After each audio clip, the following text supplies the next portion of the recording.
Les policiers sont en colère et le font savoir. Ils manifestent aujourd'hui à Paris et dans plusieurs villes de province, hors des syndicats. Ils se sont constitués en association, l'Union des policiers nationaux indépendants, et ils dénoncent la vétusté de leur matériel, de leurs locaux, de leurs voitures.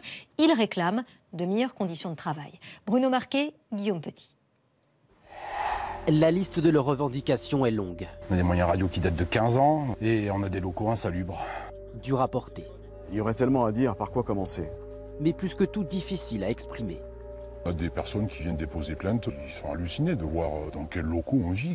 C'est à visage couvert et anonyme que ces deux policiers ont accepté de nous parler. À 45 ans, cet homme que nous appellerons Christian exerce son métier à Marseille depuis 25 ans. Il y a du salpêtre au mur, il y a des cafards dans certains commissariats. On tourne avec des véhicules qui sont bondés. C'est un réseau informatique ou des moyens informatiques qui sont désuets. Ça joue sur notre mental, sur notre condition de travail. À chaque fois, c'est un stress permanent. Le moral en berne et un sentiment d'insécurité dans toutes les têtes. Émilie, policière depuis une dizaine d'années à Vitrolles, s'est retrouvée dans des situations qu'elle n'aurait à peine osé imaginer. On peut arriver à des situations qui peuvent être dramatiques. Moi, il m'est arrivé de devoir quitter un lieu d'intervention dans un quartier assez sensible et d'avoir le véhicule qui ne démarre pas sans aucun moyen de protection à part moi-même, quoi. Des policiers qui ne se sentent plus représentés et qui s'organisent désormais hors syndicat pour peser face aux directions prises par le nouveau gouvernement. Mais devant le silence de leur hiérarchie, depuis plusieurs mois, les policiers recensent des centaines de photos et vidéos. Bâtiments délabrés, souris, cafards, des couloirs jusqu'au clavier d'ordinateur.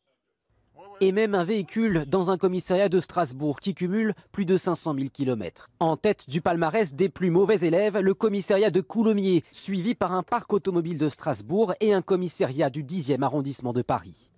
Dans un corps de métier qui n'est pas autorisé à manifester, ce policier à la retraite depuis 3 ans, ex-membre du GIPN, est l'un des seuls à pouvoir exprimer son ras-le-bol à visage découvert. Si nous voulons une sécurité pour les citoyens, il faut une bonne police. Sérieusement, monsieur le ministre, monsieur le directeur général, il va falloir que vous compreniez qu'on parle de sécurité pour les citoyens. C'est pas un caprice de policier. La colère, alors que la situation perdure. Dès 2013, un rapport du Sénat soulignait que 41% des commissariats de police en France étaient concernés par un état de vétusté.